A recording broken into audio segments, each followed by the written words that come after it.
Un enemigo no es alguien a quien simplemente le caemos mal y que pues, nos trata duramente cuando estamos frente a frente. Un enemigo es alguien que es activo en estar contra nosotros. Hacen cosas concretas para destruirnos, para acabar con nosotros. Un enemigo es como aquel que dice: el mundo es demasiado pequeño para nosotros dos. Uno de los dos sobra. Y no voy a ser yo el que no esté aquí más adelante. Eso es lo que es un enemigo. Y nosotros tenemos un enemigo. Alguien que nos quiere destruir y que lo está haciendo poco a poco, sutilmente, pero es efectivo en lo que está haciendo. Ese enemigo es el pecado. El pecado nos va a destruir o nosotros lo destruimos a él, más bien, si nosotros no lo destruimos a él. Entonces, eso es lo que es un enemigo. David, además de este enemigo, tenía un enemigo terrenal, un hombre poderoso, el rey Saúl, que lo quería destruir. Y en 1 Samuel 24, el versículo 29, leemos esta acción de David contra su enemigo. Dicen los evangelios que amemos a nuestro enemigo y es algo difícil de hacer, y eso no se refiere al pecado realmente, ¿no? A otro tipo de enemigos. Aunque algunos amamos al pecado, pero ese no es a lo que se refiere esa parte, ¿no? Dice este versículo 19, porque ¿quién hallará a su enemigo y lo dejará ir sano y salvo? Vamos a ver. Señor, te damos gracias por este día, este tiempo, por lo que tú nos recuerdas por medio de tu palabra, un mandamiento que nos dejaste, demostrar ese amor que Cristo tuvo cuando nosotros éramos sus enemigos, cuando lo aborrecíamos y Él dio su vida por nosotros. Ayúdanos, Padre, ayúdanos por medio de tu palabra a entender nuestra condición. Si estamos en ti o cerca de ti es por gracia, no es que lo merezcamos, no es que hayamos hecho méritos, sino es solamente gracia y la obra de Cristo. Que podamos ver, recordar estas verdades y que tú las uses para cambiar nuestra mente y nuestro corazón. Pedimos que sea para tu gloria en nombre de Cristo. Amén. David estuvo en peligro de morir tan frecuentemente como pocos hombres, pero muy pocos hombres han visto la mano libertadora de Dios como él. Por estas experiencias, él fue movido por el Espíritu Santo a orar a Dios y a escribir. Muchas son las aflicciones del justo, pero de todas ellas le librará Jehová. Un versículo que hemos estado mencionando en el Salmo 34, 9. Esto que leímos, muchas son las aflicciones del justo, pero de todas ellas le librará Jehová, no significa que Dios siempre rescata al afligido del peligro terrenal que lo amenaza. Entenderlo así sería tomar una interpretación salida del Evangelio de la prosperidad. La Biblia registra muchas ocasiones en las que Dios libró a su pueblo milagrosamente de una destrucción, de una muerte inminente. Israel en el Mar Rojo, Daniel en el foso de los leones, el profeta Elías perseguido por Jezabel, y hay muchos otros ejemplos. Pero también registra la muerte de Abel por Caín, los profetas que destruyó Jezabel, o el apedreamiento de Esteban. Ellos también fueron librados de sus aflicciones, pero de una mejor manera. Finalmente fueron librados de este mundo de pecado y sufrimiento. Hay razones ocultas para nosotros en lo que Dios hace. David fue uno de los antecesores del Mesías de Israel. Y es impresionante observar las maravillosas obras de parte de Dios en las que Él preservaba milagrosamente la simiente escogida por la cual vendría Cristo, porque por ahí debía descender. Esa era la línea o la rama. Eso es lo que da la clave a las intervenciones divinas a favor de los patriarcas y otros que estaban involucrados en este plan de salvación del pueblo de Israel. Entonces es notable cómo pudieron sobrevivir Abraham, Isaac, Jacob, en medio de pueblos paganos y depravados, y viviendo de una manera muy diferente, conservando sus costumbres en medio de estos pueblos paganos, viviendo ellos como extranjeros, lo que no se permite, incluso ahora en la actualidad. Las personas se tienen que adaptar al lugar al que lleguen. Recordamos cómo fue preservada el arca en medio de una tormenta, más que una tormenta, en medio de un diluvio universal. Dios también preservó a la naciente nación de Israel en Egipto, en el desierto y en la entrada a la tierra prometida, de una manera milagrosa. Por ese mismo principio, Dios preservó al que era de una forma directa el antecesor de Cristo, a David. Muchas veces estuvo a un paso de la muerte. Sin la intervención divina, el león o el oso lo hubieran destrozado como destrozaban a sus ovejas. Sin la intervención divina, Goliat podía haber dado su carne a las aves del cielo como había amenazado.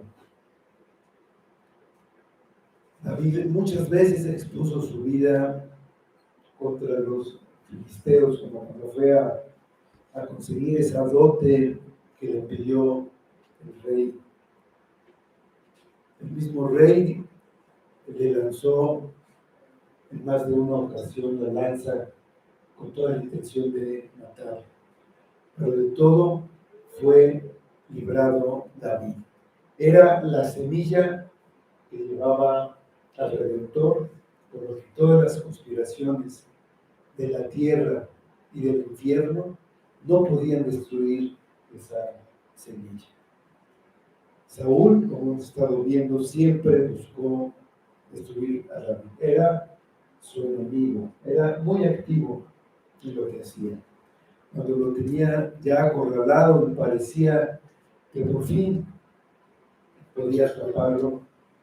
Los filisteos atacaron una parte del territorio de Israel y Saúl con sus soldados tuvo que ir para defender pues, a su territorio, y así una vez más fue David librado de sus aflicciones. David mostró que tenía temor de Dios. Dice el versículo 1 de nuestro capítulo 24, el versículo 1 y 2 dice: cuando Saúl volvió de perseguir a los filisteos, le dieron aviso diciendo: he aquí David está en el desierto de Engaddi.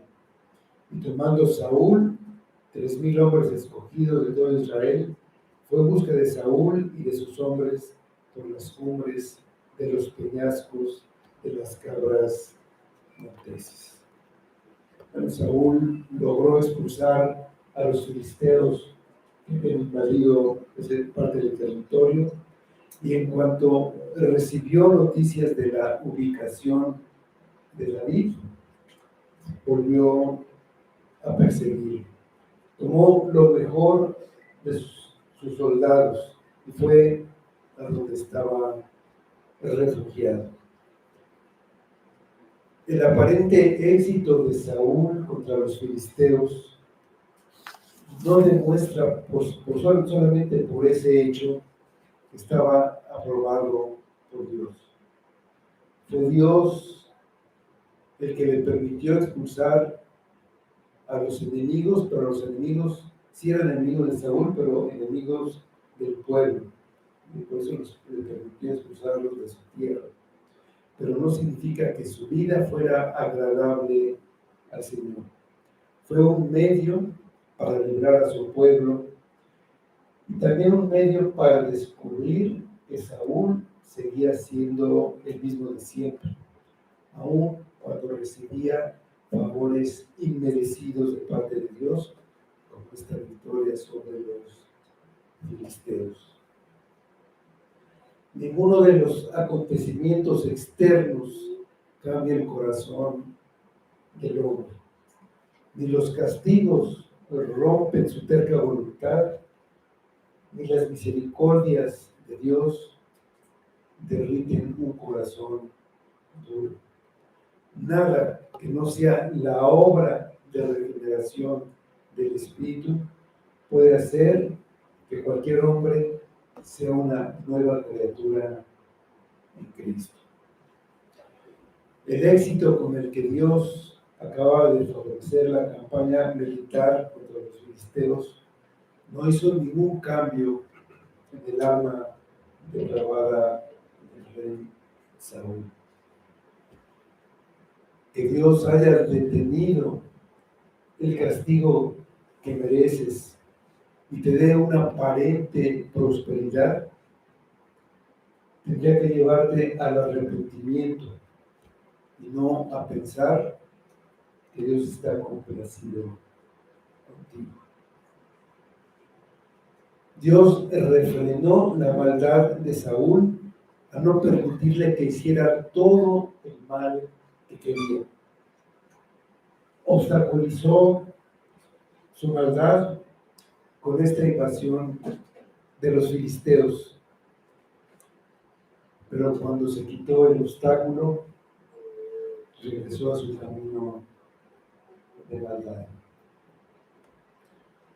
Hay veces que nuestro camino de complacernos a nosotros mismos se ha detenido por falta de recursos, vamos a decir, de recursos económicos. No hacemos toda la maldad que quisiéramos, porque a veces es caro, o por una enfermedad, o por cualquier otra circunstancia. Eso nos da la oportunidad de recapacitar y considerar qué es lo que conviene a nuestra alma. ¿Qué pasó después? Cuando tuvimos los recursos o cuando nos recuperamos de la enfermedad, volvimos a perseguir las fantasías de este mundo o buscamos la gloria de Dios. David había orado, los leímos al principio, muchas son las aflicciones del justo y pedía ser librado. Fue respondida su oración y fue librado de la mano de su enemigo, pero solo por poco tiempo. Ahora Saúl venía bien preparado y sabía dónde buscarlo, venía perfectamente ubicado. David se refugiaba en un lugar de peñascos altos, con barrancas profundas, lleno de cuevas donde habitaban cabras monteses. Dice que era un desierto, hemos aclarado que es un lugar deshabitado. Era este lugar montañoso, por así decirlo. Apenas había escapado y otra vez era perseguido sin descanso por un ejército bien entrenado, 5 veces mayor que el que tenía David. Había terminado la prueba, pero venía otra. Y eso lo saben los hijos de Dios. Es necesario que a través de muchas tribulaciones entremos en el reino de Dios. Dice Hechos 14:22. Saúl, el rey Saúl, no puede ganar este enfrentamiento contra David. Dios ha declarado que David es el rey ungido, y es el Dios, el rey verdadero. Saúl lo sabe, pero su necedad sigue aferrándose a su posición de privilegio, a su posición de poder, y prepara a sus mejores soldados para ir contra David, pero más que nada contra Dios. Eso es característico de los pecadores endurecidos. Luchan una guerra imposible de ganar, eligiendo ser destruidos por la ira de Dios, en lugar de rendirse a su bondad y gracia. Dice el Salmo 2, versículos 1 y 2. ¿Por qué se amotinan las gentes y los pueblos piensan cosas vanas? Se levantarán los reyes de la tierra y príncipes se consultarán unidos contra Jehová y contra su ungido, diciendo: rompamos sus ligaduras. Ahí mismo en los versículos 10 a 12. Ahora pues, oh reyes, sed prudentes, admitid amonestación, jueces de la tierra. Servid a Jehová con temor y alegraos con temblor. Honrad al Hijo para que no se enoje y perezcáis en el camino, pues inflama de pronto su ira. Bienaventurados todos los que en él confían. Aquí es donde fue David, era el lugar ideal para esconderse. Había agua, había abrigo, y desde lo alto se podía ver, pues, si alguien se acercaba por algún punto. Aquí David huyó del desierto anterior por esta seguridad de los desfiladeros y montes escarpados. No es para nosotros fácil entender la difícil vida de David en estos desiertos. Podemos pensar que es como andar de excursión, vamos a ir contentos, pero era un tiempo de gran aflicción, de gran sufrimiento. Era vivir como un forajido exiliado. Era realmente muy demandante para David. En muchos de los salmos dejó una huella de este tiempo. O sea, hay imágenes de protección como la roca o como guarecerse bajo las alas. Hay imágenes de animales, de los paisajes, como el pelícano del desierto o el búho de las soledades. Hablan algunos salmos también de serpientes, de cabras monteses. Él oraba continuamente, escribía estos salmos.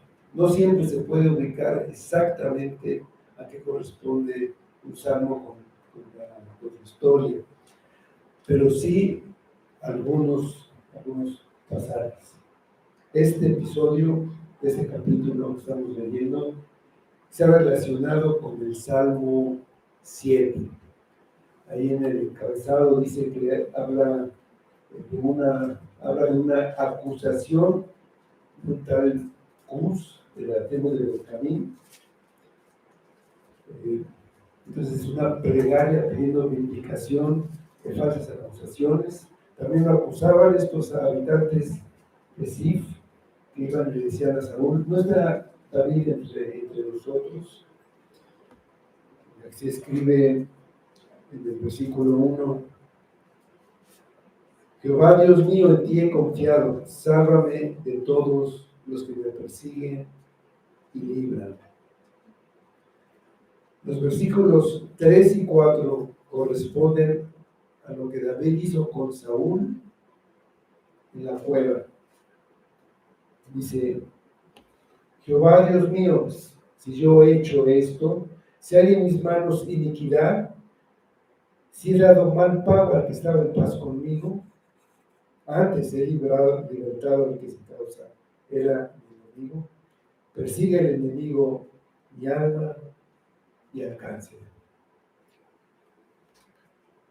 Sigue diciendo que Dios es el que juzgará entre él y Saúl.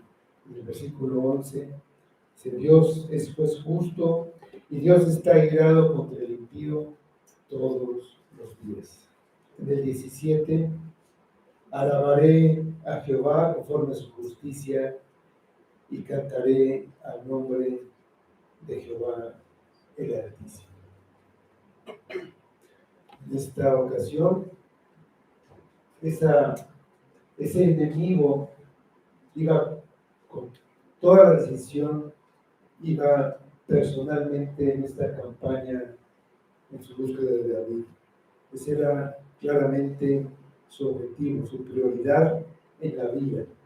Dice el versículo 3 siguientes de Saúl, y dice: y cuando llegó a un redil de ovejas en el camino, donde vio una cueva, entró Saúl en ella para cubrir sus pies.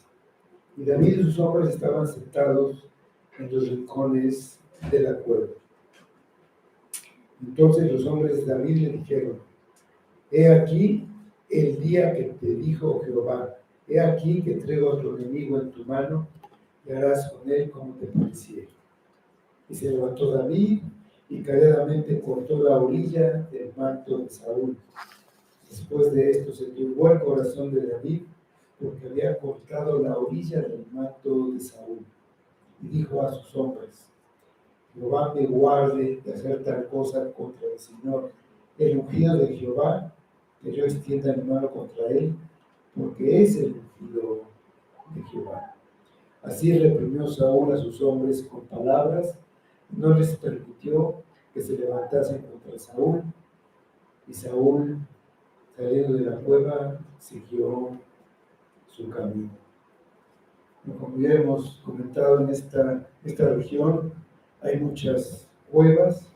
Esta cueva, este pasaje, era una cueva muy grande, que servía como refugio para rebaños de ovejas del calor del sol.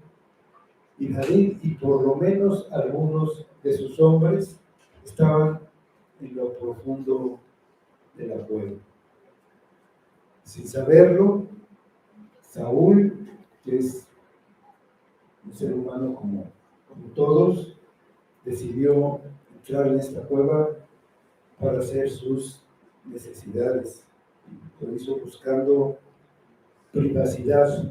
Pues, dejó a sus hombres afuera y él entró. No es la casualidad, sino la providencia soberana de Dios. Solo un creyente cree que no hay accidentes en un mundo gobernado por Dios. Saúl quedó completamente en manos de David. Al verlo, David se preguntaría, ¿con qué propósito Dios ha traído a Saúl aquí? Pero sus hombres dieron un propósito evidente. Dios lo había entregado en manos de David para que hiciera lo que mejor le parecía. Ellos pensaban que era una oportunidad demasiado buena para desperdiciarse. Una oportunidad que la providencia estaba dando a David. Él podía matar al hombre que estaba tratando de matarlo a él. Así, de esta manera se cumpliría la promesa del reino para David. Si lo hacía, podía regresar a su casa, podía reunirse con su familia, sus padres estaban desterrados, podía volver a su vida de siempre. ¿Qué hubieras hecho tú? ¿Qué hubiera hecho cualquiera? Hay muchos, aún entre los cristianos, que piensan que el fin justifica los medios. Para ellos lo que importa es el resultado. ¿Cómo se logra esto? Lo de ellos. Para David este era un momento de prueba. Si hubiera escuchado el consejo engañoso de lo que aparentemente la providencia le ponía delante, su vida de fe habría acabado. Un solo golpe de espada y se acabó el sufrimiento con una corona en la cabeza. Tendría el poder y la riqueza, pero a precio de la fe era un precio demasiado alto. David hizo algo asombroso a los ojos de sus hombres. Bueno, David se había despojado de su ropa exterior, de su capa, de su manto, y lo puso por ahí para ir a hacer lo que iba a hacer. Y David fue donde estaba este manto, encontró una orilla y regresó con sus hombres. En ese momento sus hombres no se dieron cuenta, pero el solo hecho de cortar el manto de Saúl turbó el corazón de David. Había respetado la vida de Saúl, solamente tenía una prueba que había tenido la oportunidad de matar a Saúl, pero no lo había hecho. Para David, Saúl era el ungido de Jehová. Todavía estaba en el trono de Israel, aunque el Espíritu del Señor lo hubiera abandonado. Dios lo había puesto en el trono y por lo tanto para David, Saúl era intocable. Como un hombre temeroso del Señor, no tomó la fácil solución humana para llegar al trono matando a su enemigo.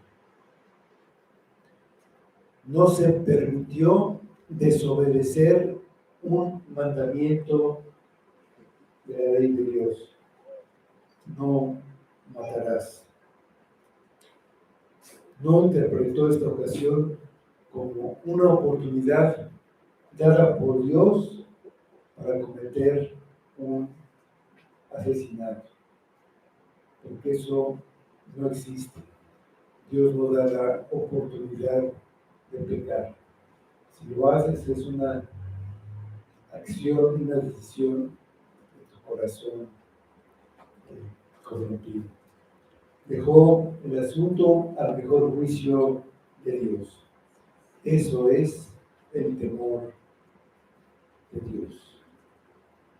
Saúl era su enemigo y quería matarlo a él, pero él solamente tomó un pedazo del manto como prueba de que pudo matarlo, pero decidió perdonar. Por eso Saúl podría comprobar que David no lo consideraba como un enemigo ni quería dañar. Sí, David es un reflejo de Jesucristo. Lucas 23, 33, versículos 33, 34, dice: y cuando llegaron al lugar llamado de la Calavera, le crucificaron allí y a los malhechores, uno a la derecha y el otro a la izquierda. Y Jesús decía: Padre, perdónalos, porque no saben lo que hacen. A los que lo estaban asesinando. Tanto David como Jesús, cuando sufrían a causa del hombre, mostraron amor por sus enemigos. Vemos que David se sintió enormemente culpable por cortar una parte del manto de Saúl. Vio en eso como si él tomara una represalia contra Saúl. Se turbó el corazón de David porque había cortado la orilla del manto de Saúl, dice el versículo 5. Su corazón se turbó. ¿Por qué? Porque el manto era el símbolo de la autoridad real de Saúl, y David sintió haber hecho algo en contra de la autoridad designada por Dios para él. Les dijo a sus hombres: Jehová me guarde de hacer tal cosa contra el Señor, el ungido de Jehová, que yo extienda mi mano contra él, porque es el ungido de Jehová. David sabía mejor que nadie que Saúl era un rey cruel, corrupto, vengativo, injusto. Sin embargo, estaba en manos de Dios quitarlo, y David no haría lo que solamente correspondía al Señor hacer. A pesar de todo lo que Saúl le había hecho a él, David se sometió a su autoridad. Lo seguiría llamando mi Señor el Rey. Lo seguiría identificando ante sus ojos como el ungido de Jehová. Y lo que vemos es que Saúl recibe la gracia inmerecida de David, que prefirió seguir sufriendo en manos de Saúl que matarlo. Además, David no permitió que sus hombres se levantaran contra Saúl. Seguramente lo hubieran hecho con gusto, sin ninguna indecisión. Pero David reprimió a sus hombres con sus palabras y no les permitió que se levantasen contra Saúl. Fueron las palabras de una conciencia obediente y humilde delante de Dios. Las palabras de un hombre que se sintió culpable solo por contar la esquina del manto de Saúl. Cuando los hombres de David vieron la piedad de David y cómo quería agradar a Dios en todo, sus corazones fueron refrenados de hacer cualquier mal contra Saúl. Saúl, dice el pasaje, terminó, se vistió y salió de la cueva. David dejó pasar la oportunidad de acabar con la amenaza que le había causado tristeza, dolor, miedo y culpa. David habla a Saúl, dice en los versículos 8 a 15. También David se levantó después y saliendo de la cueva dio voces detrás de Saúl diciendo: mi señor el rey. Y cuando Saúl miró hacia atrás, David inclinó su rostro a tierra e hizo reverencia. Dijo David a Saúl: ¿por qué oyes las palabras de los que dicen, mira que David procura tu mal? He aquí, han visto hoy tus ojos cómo Jehová te ha puesto hoy en mis manos en la cueva, y me dijeron que te matase, pero yo te perdoné porque dije, no extenderé mi mano contra mi Señor, porque es el ungido de Jehová. Y mira, Padre mío, mira la orilla de tu manto en mi mano, porque yo corté la orilla de tu manto y no te maté. Conoce, pues, y ve que no hay mal ni traición en mi mano, ni he pecado contra ti. Sin embargo, tú andas a casa de mi vida para quitarme. Juzgue Jehová entre tú y yo, y véngame de ti, Jehová, pero mi mano no será contra ti. Como dice el proverbio de los antiguos, de los impíos saldrá la impiedad, así que mi mano no será contra ti. ¿Tras quién ha salido el rey de Israel? ¿A quién persigues? ¿A un perro muerto? ¿A una pulga? Jehová, pues, será juez, y él juzgará entre tú y yo. Él vea y sustente mi causa y me defienda de tu mano. Entonces, recordemos lo que leímos en el Salmo 7. David fue tras Saúl cuando él regresaba con sus hombres y se detuvo a cierta distancia gritando para llamar la atención del rey. Cuando Saúl volteó, vio a un David humilde. David se inclinó ante el rey. En todas sus acciones, David nos enseña mucho acerca de amar a nuestros enemigos. David proclamó su inocencia delante del rey.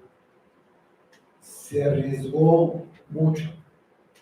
Simplemente pudo haberse quedado escondido, había comprobado que Saúl no lo encontraba, pero se rindió a Saúl porque vio la oportunidad de mostrarle su corazón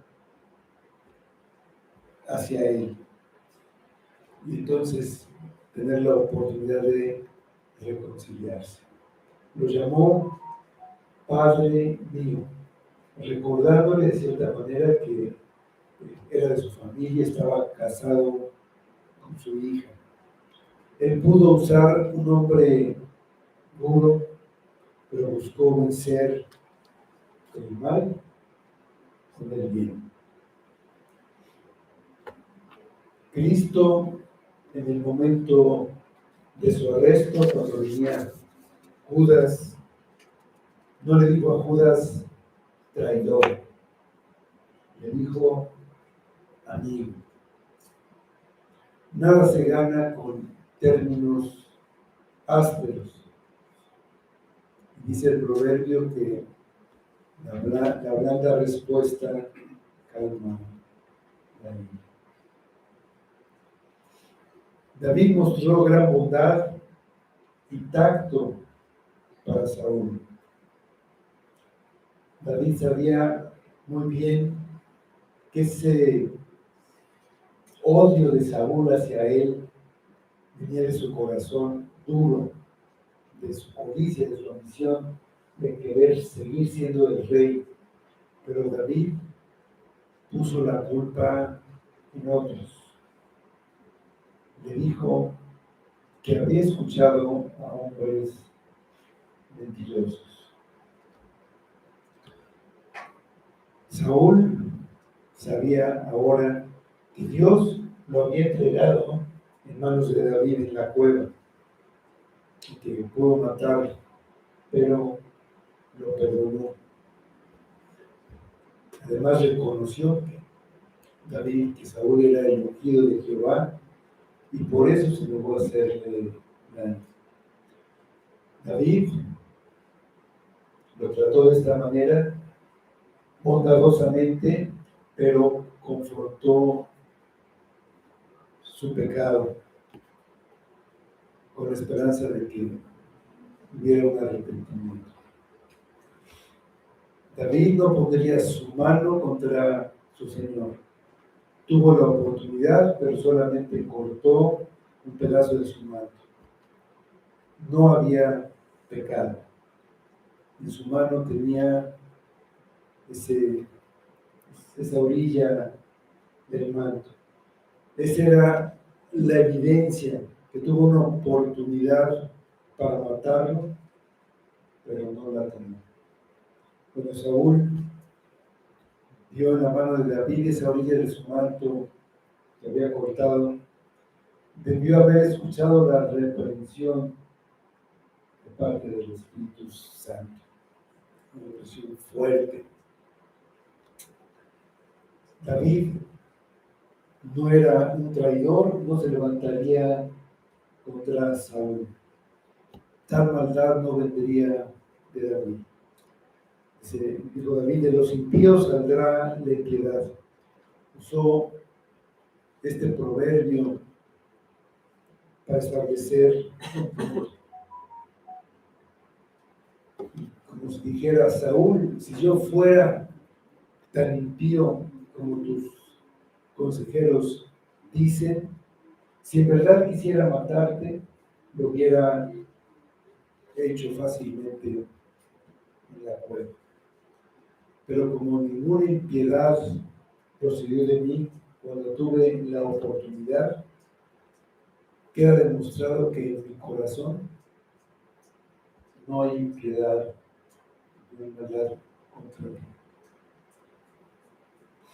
Se humilló ante Saúl.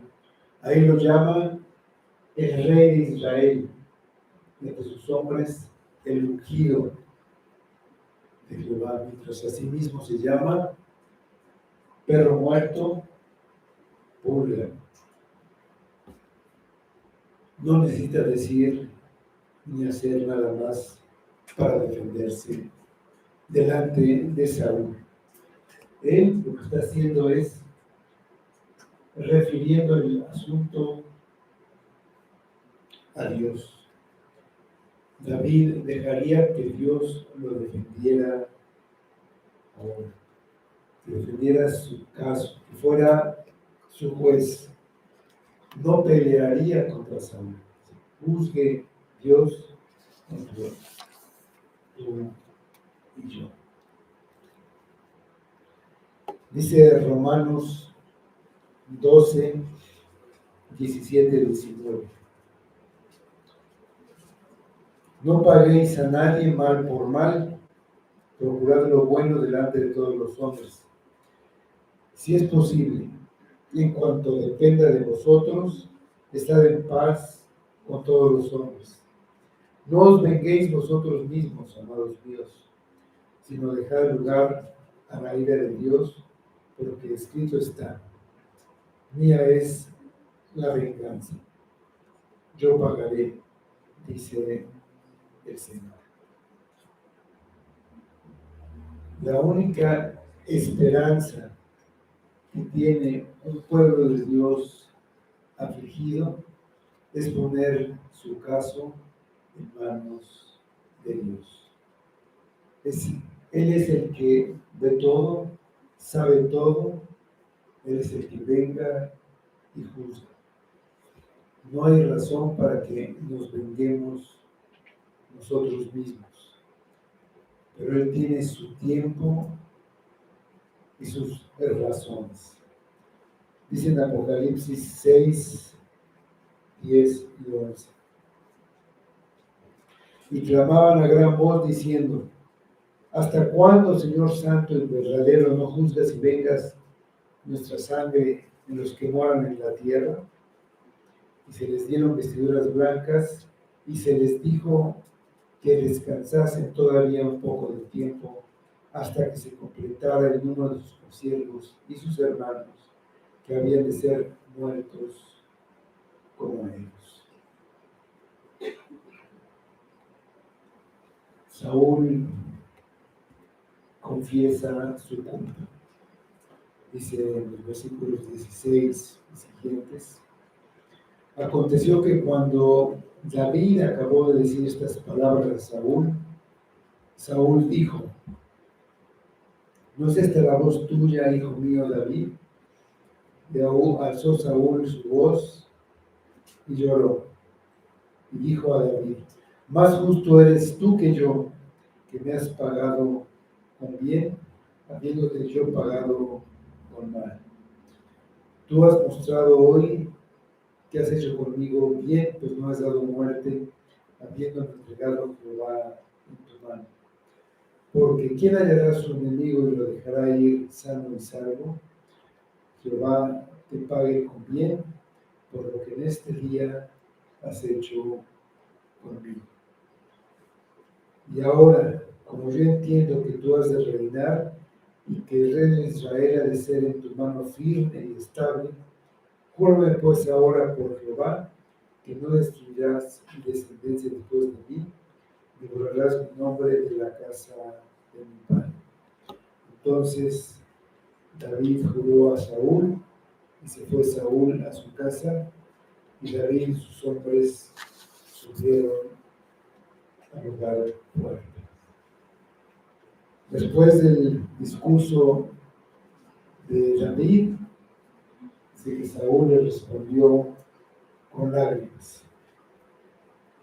Pero Saúl no estaba arrepentido. Sentía tristeza, pero no abandonó su pecado. Volvería a perseguir a David. Pero había visto su propia maldad y era profunda. Por un momento se sintió abrumado por su pecaminosidad. Incluso un corazón influenciado por demonios puede ser derretido temporalmente por el amor de Dios mostrado por las acciones de su pueblo. Saúl reconoció que la bondad de David hacia él está más allá del sentido común.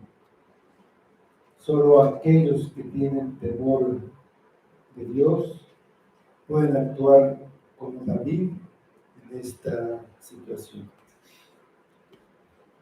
Finalmente, Saúl admite que David se convertiría en rey y que el reino de Israel se establecería con fuerza en su mano. Entonces, igual que Jonatán, su hijo, quiere tener un pacto con David. Quiere tener seguridad de que cuando David se convierta en rey, no destruirá la casa de Saúl. Pide misericordia que él no daría si los papeles estuvieran invertidos. Saúl le pide a David que le haga bien. Dice Mateo 5, 43 a 45. Oísteis que fue dicho, amarás a tu prójimo y aborrecerás a tu enemigo. Pero yo os digo, amad a vuestros enemigos, bendecid a los que os maldicen, haced bien a los que os aborrecen y orad por los que os ultrajan y os persiguen, para que seáis hijos de vuestro Padre que está en los cielos, que hace salir su sol sobre malos y buenos, y que hace llover sobre justos y injustos. En este diálogo, David escucha una vez más que la palabra de Dios es confiable. Esta vez por boca de su propio enemigo. Cuando incluso los enemigos de Dios prueban la veracidad de su palabra, nosotros podemos descansar confiados. No tenemos nosotros razones para perdonar y olvidar los males que hemos sufrido en el pasado. El perdón de Jesucristo hacia nosotros lo hace posible. Vamos a orar.